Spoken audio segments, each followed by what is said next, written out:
बिस्मिल्लाहिर्रहमानिर्रहीम। Step to learn YouTube channel पर आज हम टॉयलेट ट्रेनिंग, हमारी डेवलपमेंट का एक इम्पॉर्टेंट माइलस्टोन, उसके बारे में हम बात करेंगे in relation to autism spectrum disorder. Toilet training एक न्यूरोटिपिकल बच्चे के लिए तो within an age of 2.5 3 normally वो इसके अंदर टॉयलेट ट्रेन हो जाता है और उसको सिखाना बहुत मुश्किल नहीं होता है। एक नेचुरल वे में उसको चीज़ों की समझ आती है, वो उसको उसके लिए इश्यूज़ नहीं होते, वो अंडरस्टैंडिंग के साथ और विद थोड़ी बहुत तो जो हमारी पेरेंट्स की एफर्ट होती है उसके साथ वो नॉर्मली इस एज में आमतौर पे बच्चे कर लेते हैं। ऑटिज़म स्पेक्ट्रम डिसऑर्डर पे जो बच्चे होते हैं ख़ास तौर पे मॉडरेट टू सीवियर वाली कैटेगरी में, जिनमें से मेजॉरिटी के कम्युनिकेशन प्रॉब्लम्स भी होते हैं, वो वर्ड्स लेवल पे स्पीच पे होंगे या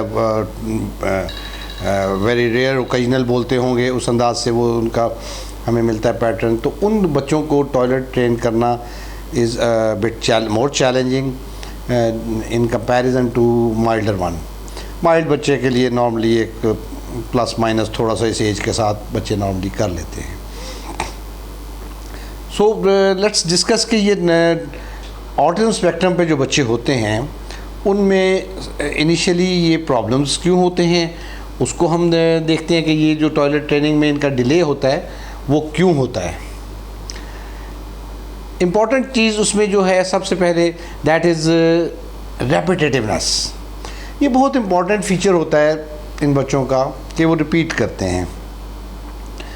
टॉयलेट ट्रेनिंग में रेपिटेटिवनेस का रोल इस अंदाज से मैं देखता हूँ कि एक बच्चा जब इनिशियली आफ्टर बर्थ से ऑनवर्ड जो है वो पैम्पर यूज़ करता है और वो यूरिन और स्टूल उसी में पास करता है, उसको वो फीलिंग टच की और उस पैटर्न की जो है वो इतनी स्ट्रांगली उसकी डेवलप हो जाती है कि वो उसी को रिपीट करना चाहता है।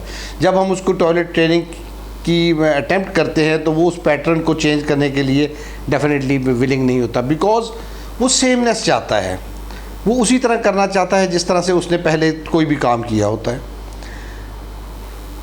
अब जब हम उसको टॉयलेट ट्रेन करने के हवाले से हम उसको ट्राई करते हैं कि हम उसको बेबी पॉट पे या दूसरे बड़े पॉट पे विद सपोर्टेड सीट जो है हम उसको बेबी सीट के साथ हम उसको बिठाने की कोशिश करते हैं, वहाँ पे उसको एक बहुत बड़ा चेंज फील होता है, वो उसके लिए विलिंग नहीं होता और उसमें उसको अडॉप्ट करना उसके लिए एक बड़ा मुश्किल मरहला होता है। As it might vary from case to case, लेकिन ये it is one of the major causes of delay in toilet training. Next उसमें जो इशू इम्पॉर्टेंट होता है ये रेपिटेटिवनेस, सेमनेस और उसका रिएक्शन जो चेंजेस के हैं उसकी वजह से वो रिएक्ट करता है उस चेंज को एक्सेप्ट करने के लिए और वो उसके लिए विलिंग नहीं होता उस पैटर्न को एक नेचुरल वे में जो होता है उसको अडॉप्ट करने के लिए, वो उसी को ही फॉलो करना चाहता है कि पैम्पर में ही करता था तो मैं पैम्पर में ही करूँगा।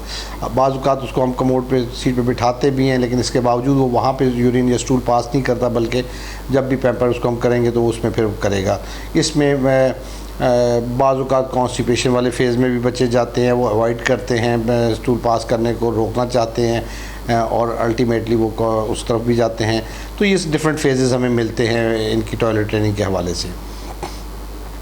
देन कुछ बच्चों को जिनको सेंसरी इश्यूज़ होते हैं, सेंस ऑफ टच का ख़ास तौर पे, जब उनको हम उस सीट के ऊपर बिठाने की कोशिश करते हैं, एक तो थोड़ा सा फैक्टर ऑफ फियर भी वहाँ पे होता है कि I might not fall in that state उसमें, और सेकेंडली उसको जो उसके टच जो उसको डिफरेंटली मिल रहा होता है जिसका वो आदी नहीं होता पहले से। अगेन ये सेंसरी इश्यूज़ भी उसके इस प्रोसेस को और डिले में डाल देते हैं और वो उसके लिए विलिंग नहीं होता है कि उसको कोऑपरेट करने के लिए, सीखने के लिए।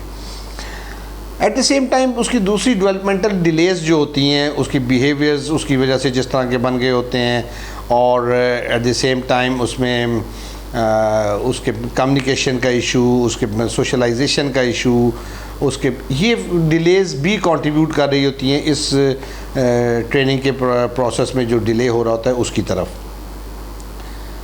और पेरेंट्स जब इतने ओवरबर्डनड होते हैं उन डेवलपमेंटल डिलेज़ की वजह से, तो वो टॉयलेट ट्रेनिंग को बाज़ औक़ात इग्नोर भी कर देते हैं और उसको एक सेकेंडरी टास्क के तौर पे लेते हैं कि भाई ये बाद में देख लेंगे, ये बाद में कर लेंगे, भाई फ़िलहाल मैं पहले इसकी ये बाकी। इनफैक्ट उनको डेली रूटीन को जब मैं देखता हूँ पेरेंट्स की, तो शायद वो उनके लिए मुमकिन ही नहीं होता कि वो इस तरफ फोकस करें।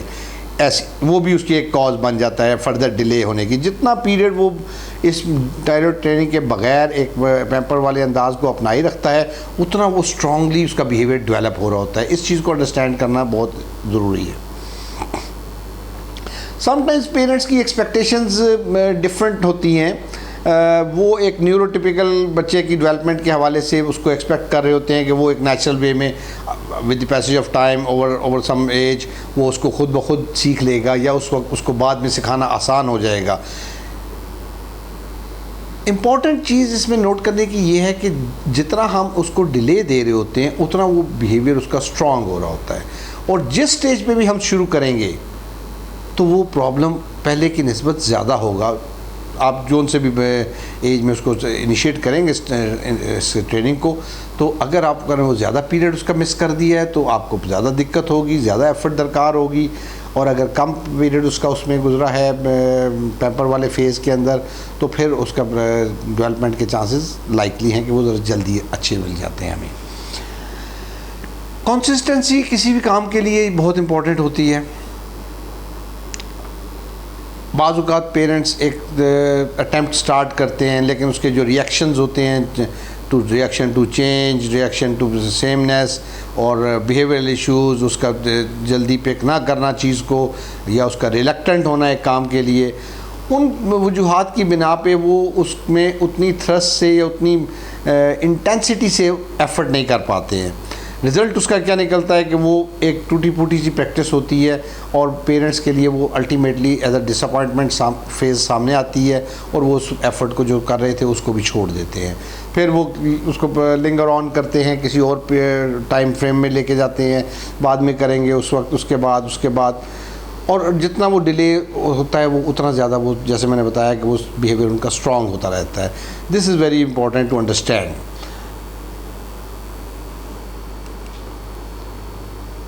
इसके हवाले से I will like to give you certain few guidelines which will help you in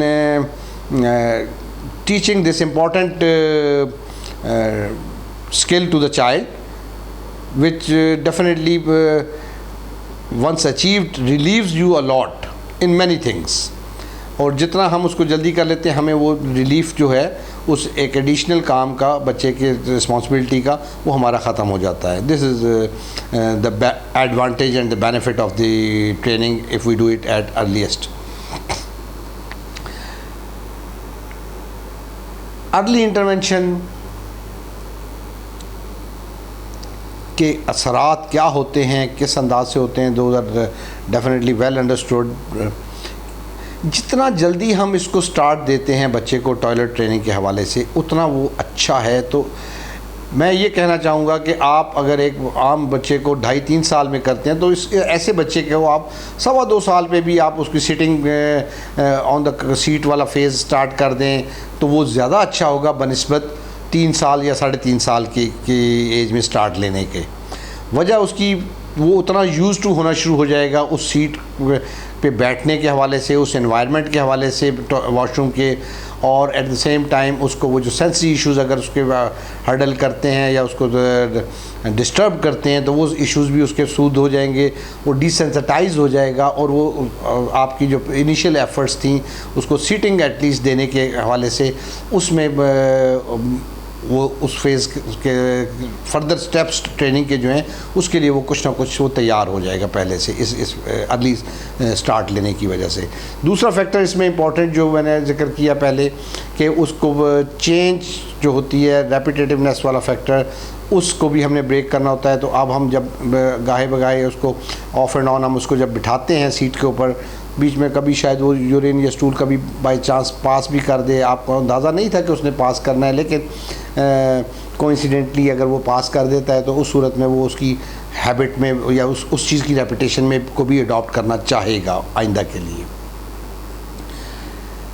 we must understand कि ये एक नॉर्मल बच्चे न्यूरोटिपिकल डेवलपमेंट में जो होता है उसकी ट्रेनिंग से डिफरेंट होगा।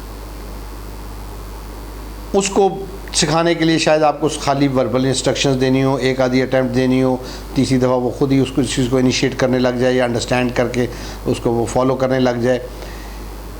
ऑटिज़म स्पेक्ट्रम पे जब बच्चा होता है तो अब उसको एक जिस तरह से हर स्किल को सिखाने के लिए एक डिफरेंट मेथड हमें यूज़ करना होता है, उसके फ़ीचर्स को जहन में रखते हुए, उसके बिहेवियर्स को जहन में रखते हुए, उसके लेवल ऑफ फंक्शनिंग को जहन में रखते हुए, इसी तरह से टॉयलेट ट्रेनिंग का फ़ेज़ भी एक डिफरेंट अंदाज में होता है। एक नॉर्मल बच्चे के अंदाज में हम उसको शायद मॉडरेट टू सीवियर वाली कैटेगरी के लिए नहीं कर सकते हैं। उसमें आपको उसका सबसे पहले तो आपको बच्चे को प्रिपेयर करना होता है कि आप क्या चाह रहे हैं। उसकी प्रोसेसिंग उतनी स्ट्रॉन्ग नहीं होती है, वो चीज़ को उतनी इजीली प्रोसेस नहीं कर पाता। आप क्यों ये काम कर रहे हैं, उसकी क्या आपकी इंटेंशन है, या क्यों उस बच्चे को वो समझ नहीं आ रही होती। रिजल्टेंटली क्या होता है कि वो एक कन्फ्यूजन वाली स्टेट के अंदर अपने उसके बिहेवियर्स हमें इंडिकेटर्स मिलते हैं कि जहाँ पे उसके वो behaviours as a reaction to that change या हम जो उसको सिखाना चाह रहे होते हैं वो उसके बिहेवियर्स में हमें नज़र आता है। क्राइंग होगा, थ्रोइंग होगा, रिलक्टेंस होगा, हेजिटेशन होगी, वो सारी चीज़ें, कॉन्स्टिपेशन होगी, एक कोने में जाके खड़ा होकर पैम्पर में करना चाहेगा। तो ये डिफरेंट पैटर्न, इस पैटर्न को हमें अंडरस्टैंड करना ज़रूरी है। जितना हम उसको बेहतर तैयार कर लेते हैं, तैयार करने के लिए verbally and visually, visual input, visual learners होते हैं ये।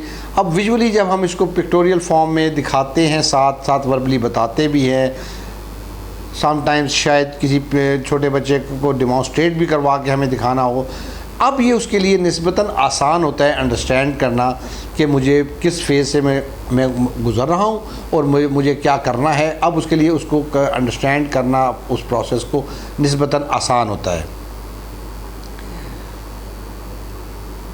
फिर उसके जो बिहेवियर्स उसमें वो एग्जिबिट करता है, रिएक्शन टू चेंज की वजह से या एस्केप की वजह से या इरिटेटिंग बिहेवियर्स बाज़ औक़ात होते हैं, ये तमाम डिसरप्टिव बिहेवियर्स जितने भी हमें मिलते हैं उनकी मैनेजमेंट बहुत इंपॉर्टेंट होती है।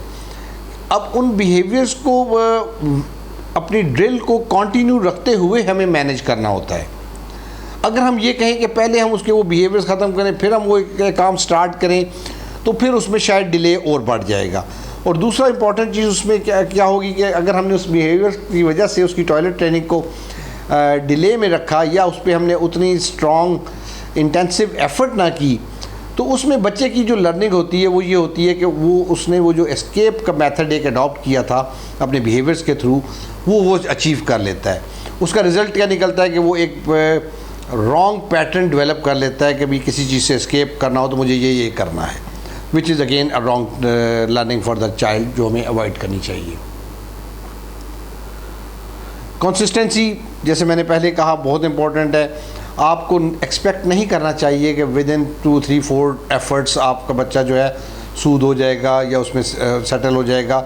माइल्ड बच्चे या sometimes mild to moderate level का बच्चा भी अर्ली स्टेज में अगर उसको हम स्टार्ट करते हैं तो शायद इतने पीरियड में बेहतर रिस्पॉन्ड कर दे आपको, लेकिन यू मस्ट एक्सपेक्ट कि वो नहीं करेगा। If he does it, that is a bonus to the individual जो उसको एफर्ट कर रहा है। Otherwise you must try it consistently, regularly, और एक ऑर्गेनाइज्ड वे में उसको करना इम्पॉर्टेंट है। नेक्स्ट पार्ट इसके में मैं बाकी चीज़ों को कवर करूंगा और विजुअल क्यूज़ हम किस तरह से देते हैं उसको मैं इंशाल्लाह ताला एड्रेस करूंगा इसी क्लिप के सेकंड पार्ट में। And I will request you all कि आप step to learn YouTube channel को लाइक करें, सब्सक्राइब करें और इस कॉज में मेरे साथ शामिल हों। आप उसके लिए इस इंफॉर्मेशन को जो आपको इसके थ्रू मिलती है या आपको असिस्टेंस मिलती है, आप इसको एक्सपेंड करें to all the parents who all are in the same boat sailing with us, जिनको ये प्रॉब्लम्स हैं, और ताकि उनकी भी हम हेल्प कर सकें और उनको एक गाइडलाइन मिल सके चीज़ों को बेहतर और आसान करने के लिए। Thanks a lot for the listening.